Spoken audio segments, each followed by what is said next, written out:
नमस्कार दोस्तों, मैं चारू चौधरी आप सभी का स्वागत करती हूं हमारे चैनल सुविद्या पे। दोस्तों, अभी बहुत सारी वैकेंसीज आने वाली हैं, आपको भी पता है इस बारे में। रीट के बारे में अनाउंसमेंट ऑलरेडी हो चुकी है, बजट भी पास हो गया है। तो यहाँ पे अभी क्या, हमारी जो सुविद्या पे कई टाइम से क्लासेज जो रेगुलर नहीं हो पा रही थी, बहुत ही जल्दी अभी रेगुलर होने वाली हैं सुविद्या पर भी। और हमारा जो एक और चैनल है जिसपे ऑलरेडी क्लासेज जो हैं वो ली जा रही हैं, जो कि है चारू चौधरी, उसको भी अगर आपने सब्सक्राइब नहीं किया है तो कर लीजिएगा। डिस्क्रिप्शन में मैं लिंक जो है वो आपके साथ में शेयर कर दूंगी। उससे पहले बहुत इंपॉर्टेंट बात यह है कि आपको टाइम मैनेज करना बहुत ज़रूरी है। अगर आपको टाइम मैनेज करना नहीं आया ना तो कुछ भी नहीं होगा। मैंने तो बहुत सारे लोग ऐसे देखे हैं, कई सारे स्टूडेंट कहते हैं कि मैडम टाइम ही नहीं मिलता है हमको, कैसे पढ़ें। उसका तो सिलेक्शन हो गया परंतु मुझे तो टाइम ही नहीं मिला। मुझे इस बात पे बहुत ही मैं बहुत हैरान हूँ ये सुन के कि आपको टाइम क्यों नहीं मिलता है। हर व्यक्ति के पास में 24 घंटे हैं और स्पेशली इस चीज़ में तो जरा भी कोई नहीं कह सकता। कुछ चीज़ें ऐसी मिली हैं जिसमें अमीरी गरीबी, पुरुष महिला बच्चा कुछ भी नहीं देखा जाता। समय सभी को बराबर दिया हुआ है। ऐसा नहीं है कि 5 मिनट मुझे एक्स्ट्रा मिल गए, आपको 2 मिनट कुछ कम मिल गए, किसी को 10 मिनट ज़्यादा मिल गए, सभी को बराबर समय मिला है। फिर ऐसा क्या हो जाता है कि किसी को टाइम नहीं मिलता, किसी को बहुत ज़्यादा मिल जाता है। दोस्तों, कोशिश करो कि जो समय है ना उसको बिल्कुल इस तरीके से आप उपयोग करो कि आपका जो लक्ष्य है उसकी ओर आप अग्रसर होते रहो। अभी बहुत ज़्यादातर समय आप देखेंगे बच्चे मोबाइल में ही लगे रहते हैं और कहाँ उनका पूरा दिन चला जाता है, पढ़ाई होती नहीं है और फिर कहते हैं कि टाइम नहीं मिला। हम पूरे दिन से तो पढ़ रहे थे परंतु पता नहीं क्यों टाइम नहीं मिला।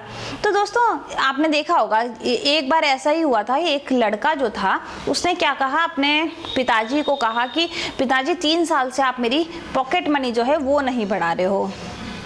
तो पिताजी ने कहा कि जब तुम ये पैसों को मैनेज करना सीख जाओगे ना उसके बाद मैं तुम्हारी पॉकेट मनी बढ़ा दूंगा। तो लड़के ने कहा पैसे को कैसे मैनेज करना है, जेब में रखता हूँ आराम से, जो खर्चे के लिए देते हैं खर्चा करता हूँ, उसमें मैनेज क्या करना है।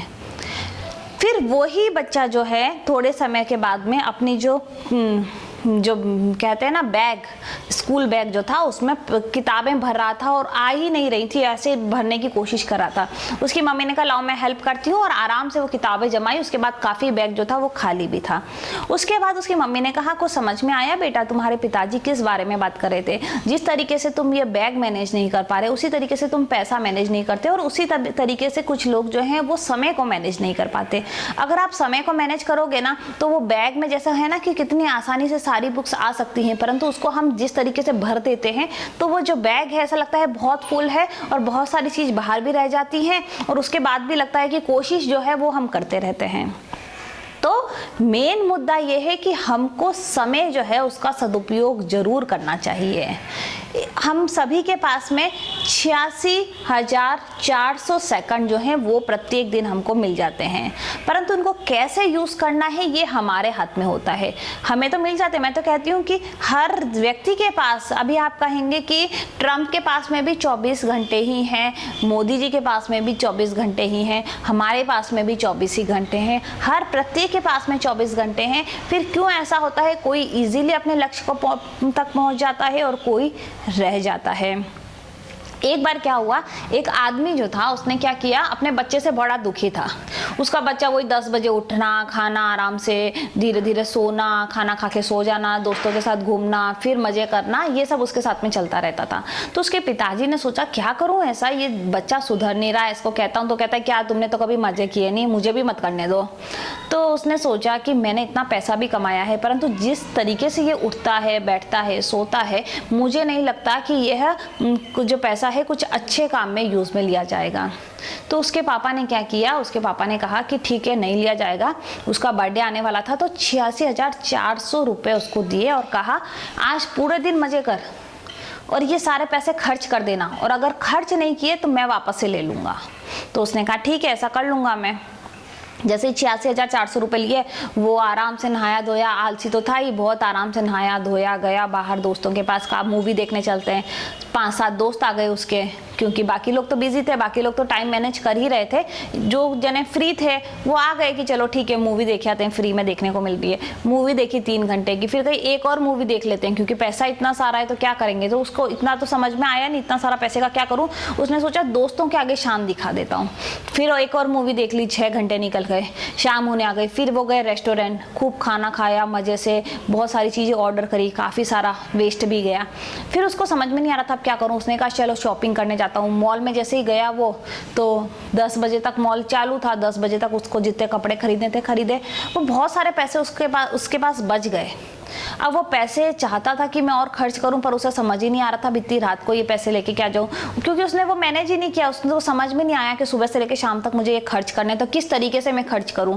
फिर वो घर पहुंचा, उसने पापा से रिक्वेस्ट की, पापा मैंने ये है ना ढंग से खर्च नहीं कर पाया, मैंने मूवी देखने में 6 घंटे तो मूवी देखने में खर्च कर दिए।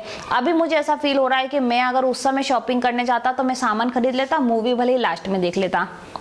तो उसके पापा ने कहा देखो पैसे तो अब देने पड़ेंगे, आज का दिन हो गया, 12 बज गए, आप पैसे दे दो मुझे। फिर पैसे ले लिए। फिर उसके पिताजी ने बैठा के, वो बहुत अफसोस में भी था। उसके पिताजी ने कहा देखो जिस तरीके से ये पैसे चले गए ना तुम्हारे पास से, अफसोस हो रहा है, वैसे ही जब ये समय चला जाएगा ना तो तुम्हें अफसोस होने लग जाएगा।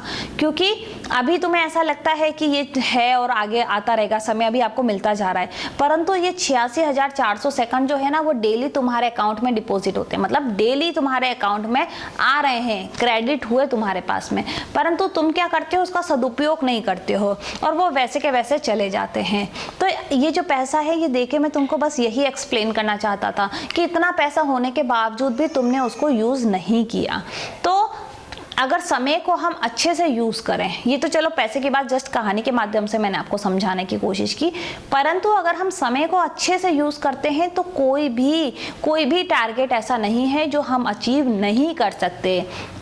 अभी कई सारे विद्यार्थी पूछ रहे थे टाइम को मैनेज कैसे करें। देखो बहुत सारे लोग ऐसे होते हैं जो कि बहुत अच्छे से सब काम मैनेज कर लेते हैं, कहते हैं ना अरे यार वो जाना तो ऐसा है। मैं स्टूडेंट की नहीं कह रही हूँ, कई सारी महिलाओं की भी ऐसी बात होती है कि अरे यार उसकी बहू तो ऐसी है जो फटाफट से सारा काम कर लेती है, फिर पूरा दिन फ्री होती है, मार्केट जाओ तो मार्केट में भी मिल जाएगी, शाम को गरबा फंक्शन होता है वहाँ पे भी चली जाती है, बच्चे भी उसके बहुत अच्छे हैं, ये भी बहुत अच्छा है। और किसी के साथ हम कहते हैं उसका तो पूरा घर फैला रहता है, कुछ काम नहीं होता है, खाना भी नहीं बनता टाइम पे। तो ऐसा क्यों होता है? क्योंकि टाइम मैनेज नहीं करते। हर एक के पास में टाइम उतना ही है, परंतु हम टाइम को अगर अच्छे से मैनेज कर लेना तो आप जो अचीव करना चाहते हो कर सकते हो।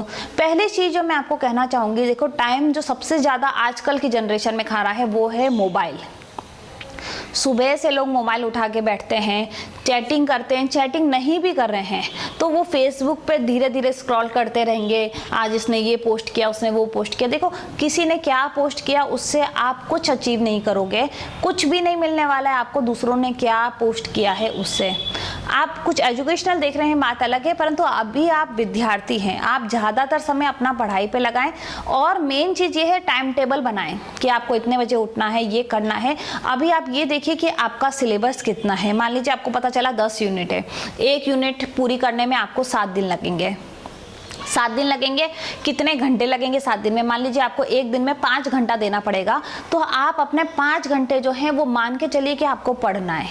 बाकी का जो समय है, जितना भी टाइम है बाकी, वो सब भले ही आप कुछ मोबाइल से खेलें, बाहर जाएं, फ्रेंड्स के साथ बिताएं, फैमिली के साथ टाइम बिताएं, वो सब ठीक है, परंतु जो इम्पोर्टेंट चीज़ है, जो आपका मेन उद्देश्य है लाइफ में, वो उसको आप अपने टाइम को अलग ही निकाल के रख लें कि ये 5 घंटे जो हैं वो कैसी भी कंडीशन होती है मैं कॉम्प्रोमाइज नहीं करूंगा या नहीं करूंगी। उसके बाद में अपना टाइम टेबल अगर बना लेते हैं आप सुबह उठने का, देखिए जो बच्चे 10 बजे उठते हैं उनकी तुलना में अगर 5 बजे उठते हैं आप, तो बहुत बड़ा डिफरेंस आ जाता है। आपके पास में काफ़ी सारा समय बच जाता है जिसमें आप स्टडी कर सकते हैं। मैं तो कहती हूँ अगर सुबह सुबह की जो स्टडी करते हैं ना, सुबह सुबह अगर आप कुछ याद करते हैं तो वो हमेशा के लिए याद रहता है। तो कोशिश कीजिए थोड़ा जल्दी उठने की। शाम के रात को भले आप जल्दी सो जाइए, सुबह 5 बजे उठिए। उसके अलावा हेल्थ का ध्यान रखना बहुत ज़रूरी है। बच्चे जो हैं एग्ज़ाम की प्रिपरेशन में खाने पीने का ध्यान नहीं रखते, कुछ चटर पटर खा लिया या फिर, तो यहाँ पे क्या है, हेल्थ भी बहुत ज़रूरी है। आपकी तैयारी बहुत अच्छी है परंतु आप फिजिकली इस कंडीशन में नहीं है कि आप एग्ज़ाम देने जा पाएँ, तो आपकी सारी पढ़ाई जो है वो व्यर्थ हो जाएगी। तो मेन चीज़ यही है, अपने फोकस पे ध्यान रखिए, हेल्दी रहिए, योगा करिए, मेडिटेशन करिए, एक्सरसाइज करिए। उसके अलावा में पढ़ाई आपका करना बहुत, तो जो इम्पोर्टेंट चीज़ें हैं उनको प्रायोरिटी पे रखिए कि ये चीज़ें जो है ये तो मुझे करनी ही है। जितना पॉसिबल हो सुबह के टाइम में अपना जो टारगेट है वो पूरा कर ले, ताकि शाम तक आते आते आपको ऐसा नहीं लगे कि मुझे इतना करना था, आज कुछ हुआ ही नहीं, है ना। और अपना जो गोल है उसको डेली याद करिए। सबसे पहले उठते ही देखिए कि मुझे ये बनना है, ये बनना है, ये बनना है, ये आपके माइंड में होना चाहिए। रात को सोने से पहले एक मोटिवेशनल कहानी जरूर सुने, ताकि क्या होगा, आपका जो मॉर्निंग है वो उसको पूरी रात जो है वो मोटिवेशन जो है वो आपके माइंड में घूमता रहेगा और सुबह आप जल्दी अपने आप ही उठ जाएंगे। तो उम्मीद करती हूँ कि आप सभी लोग टाइम को मैनेज करके चलेंगे। जो एग्ज़ाम की प्रिपरेशन आप करने जा रहे हैं या ऑलरेडी कर रहे हैं, अपने लक्ष्य तक जरूर पहुँचेंगे। वीडियो को वॉच करने के लिए बहुत बहुत धन्यवाद।